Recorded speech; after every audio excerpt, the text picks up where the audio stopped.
Hi, everybody. It's Brian Eisenberg, and I'm here with my friend Rick Saggese, who has a amazing training facility in Florida. I am always amazed at the kind of stuff that he's putting out. But I asked him here today because he's got such a fascinating background. He played in three College World Series. That's right. Now I'll let you fill in the details on that. And then became a scout and now started training people. From the time you played in the College World Series, and if you can fill in people the story of that, to now and the players you're dealing with now and helping get drafted and recruited, can you tell people what's changed, what looks different, why training is different? The landscape has just changed completely. Now it's these athletes are bigger, faster, stronger.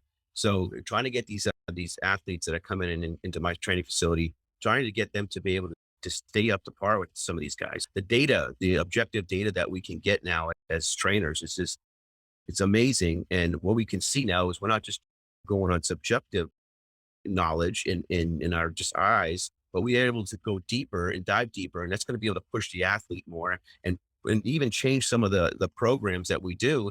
And that's really what's changed a lot in the last, I'd say 10, 15 years.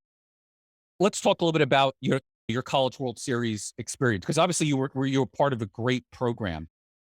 What made you decide on that school, and what do you think made the program so successful at that point? The tradition, the history, when they came knocking, it was definitely something that I was intrigued. The opportunity up to be able to play closer to where I live, people in my family could come and see me. Those are all decisions that factored in. But ultimately, a program that was not only rich in history, but had a history of going deep into postseason and to be able to play at a College World Series 3 consecutive years was just kind of like a special dream come true. It was an experience that it just I think every young guy just watches on TV and just would love to be there. And you treat it like royalty, you treat it like a pro guy. So it's like being in the big leagues. I say for a week. So it was an experience that was amazing. And again, going to Miami, I knew there was absolutely a chance to be there. I didn't think I'd be had there 3 consecutive years, but I was lucky enough to be on some good teams. Let me ask you a hypothetical. Knowing what you know now, and I address this in my book as well with what I would do with my son differently. But knowing what you know now, how would you have trained differently in your high school, college career, and maybe would have taken you farther? What do you think? Absolutely. I think more into the psychological aspect. I did some visual stuff. I did a lot of physical stuff, but I think that the big thing that I would do differently is get more into the mental aspect, get more into the psychology. And this game was beats you up, and back then it was like you just had to sink or swim. There was no really someone to talk to or to try to fix your mindset. So I think the big thing is getting more into the aspect of the mindset. And that's been a big theme of what you've been doing. You could, if you scroll down so people can see your shirt there for a second, and Yes. we'll get this on YouTube, but also on the podcast. It Yes. says "Get Iced," right? And you're Yes. not talking about ice in terms of recovery, but can you explain to them what you mean by iced? Yeah. About probably about a year ago, I started saying, "Hey, I want you guys to really work on inhaling confidence, exhaling doubt." And one parent came to me and said, "You know what that stands for?" And they go, so I'm like, "Holy cow, that's a really catchy theme and name." So it took off, and so I started saying it like to all my clients throughout their sessions. Hey, let's get iced. Let's get iced. And people started taking to it. So about 6 months ago, I said, heck it, I'm going to make some products. I see kids training here. They're doing well in the training facility, but they're not bridging it to games. They're not taking this and going to the games. I know they have the physical ability. It's the mental aspect. They were just letting the emotions overcome the, the expectations and all that. We came up with the word ice, and it's really been taken off. We got batting gloves, we got some sleeves, and it's really helping kids just to bridge their training to games. And I love that the concept of inhale, because obviously the breath is so important. As Alan Yeager, who wrote the forward to the book Playboy Kid, always talks about the breath, and it's been such a critical component. I still wear my bracelet, but I love Mhm. that concept of that inhale is not just a moment to get centered and to be where your feet are, but also to bring in confidence. Like that's such a powerful visual. Yeah. I think that truly is. I can't say anymore. I just love that. Thank you. Yeah. It's teaching the kids to understand that inhale is when you bring in the power and the oxygen. It's a powerful thing to the body, and you're bringing in that, and you're holding it for a split second, and then releasing in a 4 count. And that release, and it's a naturally organic release. That's going to help to lower the heart rate and help be able to get the body in a calmer state, so it can play with habits and not thoughts.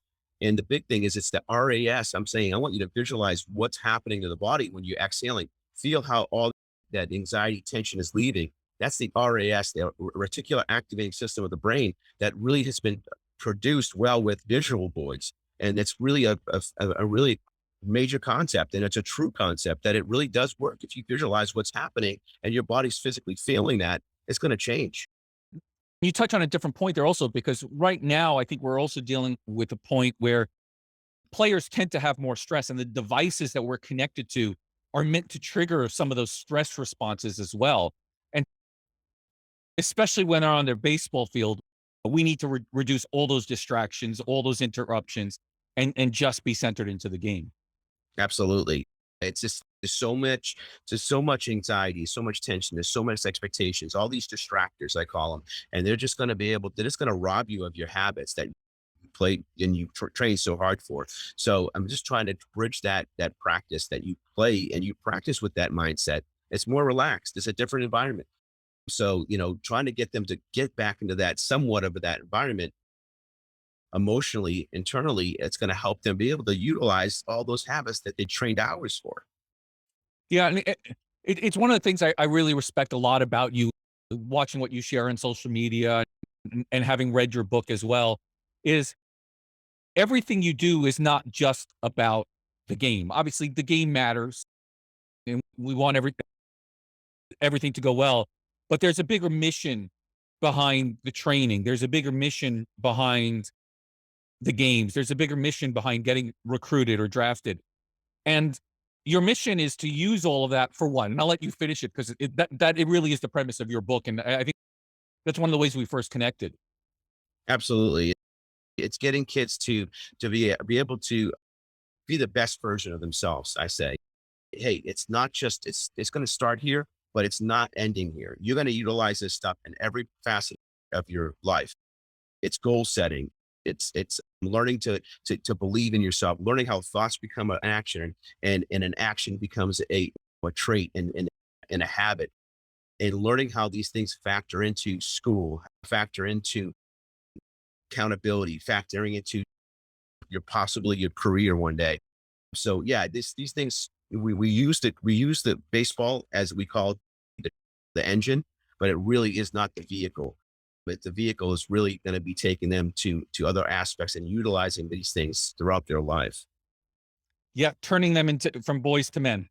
Yeah, and exactly, and that's where we came up with that title, and with your help as well. So I appreciate that.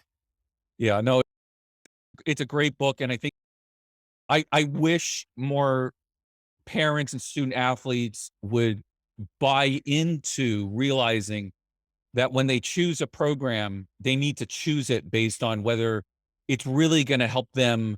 And I'm talking about whether it's a travel program or a college program, that their focus is not just on the game, but it's really truly on making them exceptional human beings. Because as you said, and I've seen, the biggest value out of all this time spent in the game and practicing and training is all the time and the relationships that I've developed, both with my son, but obviously that he's also developed with all his friends and teammates through all of this. And those become lifelong, and the habits become lifelong, and you never want to give that up. No, absolutely. The network is amazing, and the people you meet along the way, and the friendships you build, those things, like you said, they're lifelong. And I think that's one of the things they can take with them, even when their playing days are done. Okay, so let's go a little bit into your training, because I imagine some really old school coaches probably look at your stuff and be like, man, this guy's out of his mind. What is he doing with these different swinging baseballs? And he's using pressure mats, and he's using the speed treadmills. Like there's all kinds of every time there's something new and interesting. And I love the science for the science sake and for understanding where it's going. But obviously, you're using it and applying it to their improvements. How do you come up with the stuff? Where are you finding all these new things to test? What's your favorite new things? I'm just generally curious. Yeah, a lot of these things I've come up with just through researching, learning, networking with individuals like myself, sharing thoughts and sharing our, our experiences and what works for them. And I like being different. I like trying to challenge the body. I always say if you're not challenging, you're not changing. So if we're staying stuck in the same routines, I think it's not that it's bad, but I think it's something that maybe our bodies start to get used to. So I'm always trying to adapt and change our programming, but challenging the body, the central nervous system, to be able to adapt to maybe different aspects. So putting a body under stresses in different areas and different planes of movement, that's going to be able to make sure they translates to a game, translates to performance. So I always like to call it, we're gonna make sure that you're creating what you're creating in the gym is going to translate for you in the field. Yeah, we want to create power. Yes, we want to create force, but we want to be fast at it. We want to make sure we're not playing the game slow. So we want to make sure we're executing any movements in the gym fast and explosive. So that's where some of my tools and some of my thoughts go into when I make these programs up. So recently, and you turned me on to a new one that I'm just diving into. I shared in my newsletter last week a link to their recent webinar, which was the V1 baseball pressure mat. Yes. And I've seen you've been using that for probably a couple months at least. You've been posting stuff Yeah. about it. What have you found most interesting that's translated to helping your athletes by using that pressure mat, for example? So it's been really eye opening for clients because they can see actually where their pressure points are. That their pressure, you can see mass, but you can feel pressure. So as an athlete, you don't really feel where your pressure is. So when they see that heat map light up and they can see, hey, my heel is being not as red as it should be. I'm not driving through my heel as much. It's really eye opening. I think it's actually been one of the eye opening tools for my clients. Like the light goes off on when they see this. It's wow. I can see what my feet are doing, how much force, vertical force am I putting into the mat? Where's my velocity graph going? Where am I going east and west and all that stuff? It's been eye opening. Actually, it's probably been one of the most, even I'd say even a little bit greater than Rapsodo. It's given Really? them some, yeah. I think it's given them a lot more to look at. It's really been intriguing for some of my clients. Has there been anything since you started using it that surprised you? Yeah, mainly that a lot of it is a lot of kids are quad dominant. They're not posterior dominant. I noticed a lot more toe, a lot more forefoot pressure than I really thought was there. I looking at your foot, you look at it, you just think it's doing its thing, but I've noticed a lot more forefoot pressure than rear foot. And when we start into any type of emotion to the horizontal plane, we want to make sure we're getting into our heels. And that's one of the things I think has really been an eye opener for me. Foot decoding is another thing I do with these athletes. Before they even start, let them stand on the mat and we foot decode their feet through a static standing position. Where is your pressure points when you're standing still? Are they more heel driven? In the varius? Are you in the valgus? That's the inside, the outside of the foot. Where are you at? So that's going to really position me when we go hit.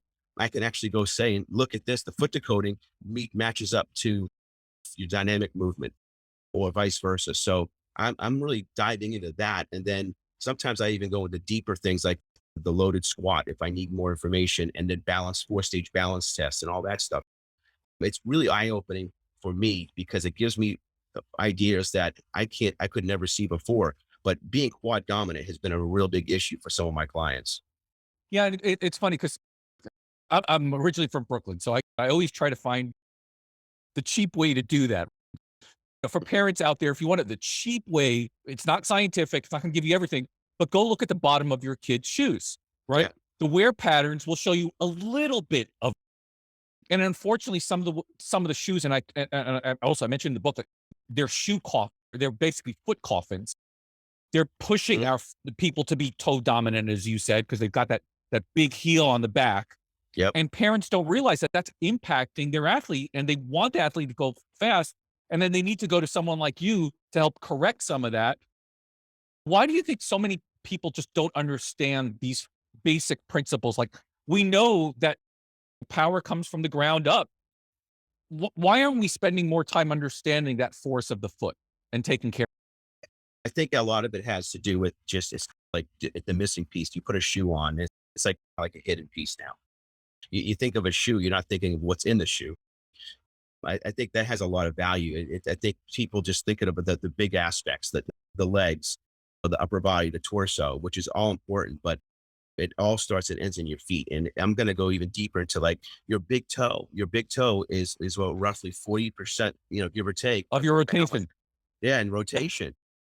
You need to make sure you should be doing barefoot training. You should be working on your toes strength with bands. You should be taking your feet and at the end of the day and putting those yoga toes on and toe spreaders. We got to make sure we take our feet, and they hold us up every, and I think it's one of the most neglected aspects of our body, especially as an athlete, because you see them taking care of their shoulders and their backs and their knees and their hips. But what about your feet? That's really starting with the ground and going from there. Yeah, I don't know. I think it's mainly to answer that question. I think it's mostly because people push on and they forget your feet are just not even existent now. Yeah, I think it's funny because if you look at a lot of Latin American players, you even see, some of them are on their dirt fields barefooted, Hmm. playing, or Yeah, very flat sandals and stuff like that, and they're still playing, and they don't seem to have some of those same issues. But by the way, on the toe spreader thing, it's all wonderful until your feet get to about size 16, and yeah, then those things start choking your toes. yeah. That's true. I didn't think about that. So we've gotten with Sammy where he can only put it on his big toe because of the rest of them just will choke his feet. Wow, wow. Is he a 16?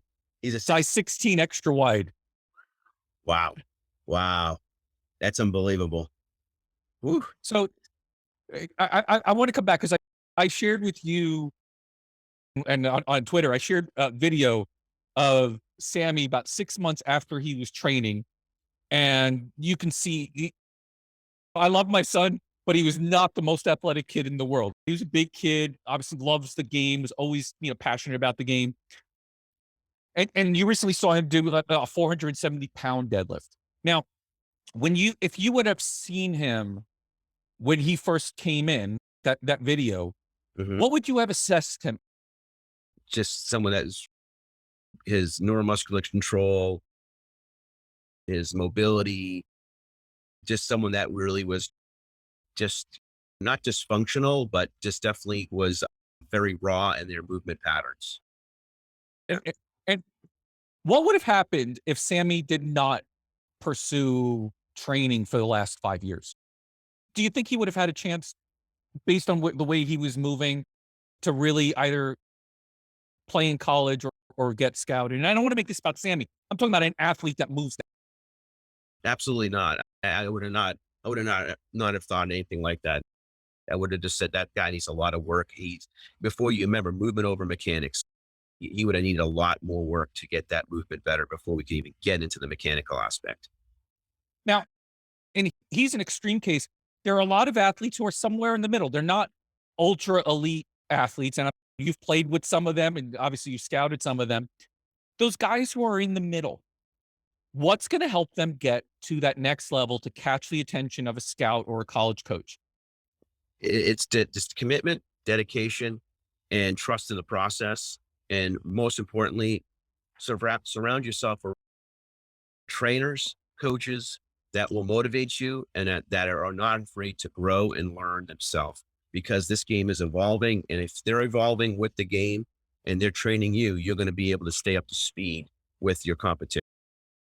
And I think that's the most important thing is you are who you hang out with. You are who you be around. And you need somebody to motivate you, but also be able to learn and understand to grow in their field so you can be maximizing your potential as an athlete. Now, like I said, you put out some very interesting things on your social media, Instagram, and Twitter, and we'll give everybody where they can follow you later.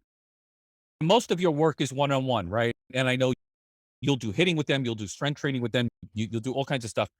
But if someone were to like be a fly on the wall, what would be the oddest thing that they would see that 100% produces great results? I would have to go back to some of the psychology stuff that I do with them. And that would be telling them over 50 times an hour that you're a champion and you're a winner. And the smallest things I say, that was going to happen in this place through what I say, not what I do with you. And so they look at me like I have five heads when they look at it and I say, you're a champion. I believe you. And I even had some clients tear up because these are things that they don't hear. But I always tell people, we can go in there and train. But if you don't understand the belief system and believe that you can and will get to where you want to be with persistence and dedication and hard work, then we're not going to get there, no matter how much work I do with you. So I think the oddest thing that people would hear is that say that 40 or 50 times in an hour, you're a champion, you're a winner. I believe in you. And really saying with dedication, commitment, and really big passion. I think that would be a big eye opener for them. Yeah. I can't even express how much I love that because I know in today's academic world, kids aren't hearing it that much.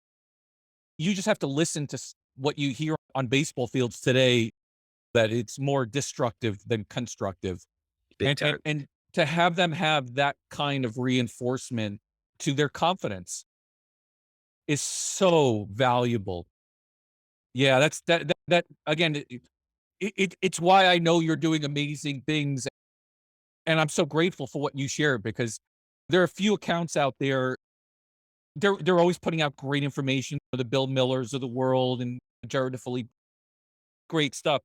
But when I wanna look at someone who's trying to put it directly something new and interesting and put it into practice, I find your account just fascinating to constantly push my brain into new areas. Like I said, I had a conversation with Kenny Hatcher from V1 because of all the stuff I've seen you doing with the pressure mat, because I find that such an important area. But the problem is, again, as opposed to golf, which is so much further ahead in instruction with data, that most coaches don't know what to do with that kind of data. They're not thinking about they're not in the heel and how's it impacting the big toe. Like, this is not common baseball language. It And is. it's holding back development because the truth of the matter is, yeah, you can take kids who move as poorly as Sammy did and create athletes who have a future, who can keep playing the game as long as they keep committing to the process. Absolutely. Yeah. And it's fixing, like you just said, fixing movements. I can get athletes in there and they can't stabilize on one leg.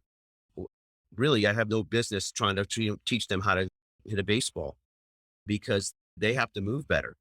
If they don't have good 35 degrees in the dorsiflexion of ankle flexion, then that's their biggest liability. These things have to be, we got to break it down before we start diving into things because then we're setting them up for failure. And then how's that building up their confidence? So we want to make sure we're setting them up in the proper way, mechanically through movement and then building up their mindset and then building up their visual and then keeping their getting their mechanical aspect going.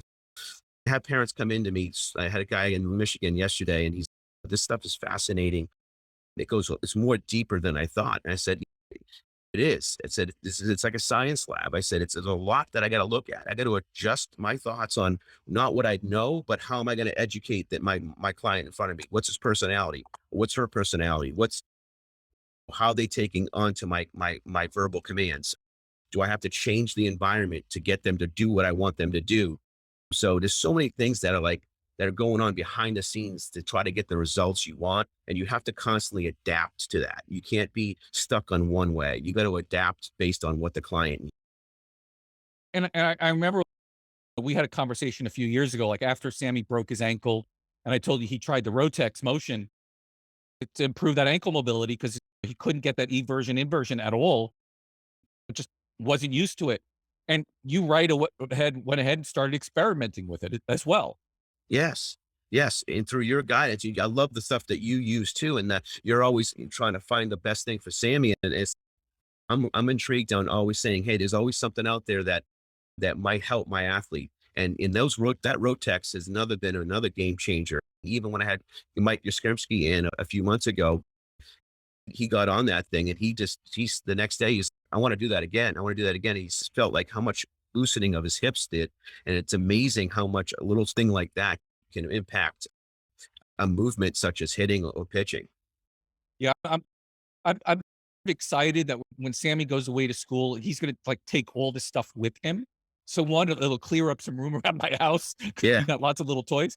But I think what it'll do to the program that he's at, well, they'll have access to all these things. So it's a small JUCO, a relatively new program, and it's interesting because one of the things I've been doing, and we'll wrap up on this one. One of the things I've been doing this past few months is I'm watching a lot of college baseball at all different levels. Okay. So first thing I noticed is not every team, and I don't care at what level, is throwing 90+ mile per hour arms. There are plenty of 80 mile per hour arms. I've even seen somebody barely scrape 70s Yep. in a game. Okay. So let's stop believing the D1 and bust mentality and the 90 mile per hour and bust mentality. There's lots of opportunities if you learn how to play the game, the mental side, the throw strikes. That's one. And I've been looking at a lot of the team stats, right? Because to me, team stats tell me a lot more about the program and the lab and how they're approaching things. So for example, I'll look at Javi De Jesus and Ivy Tech and their pitching staff.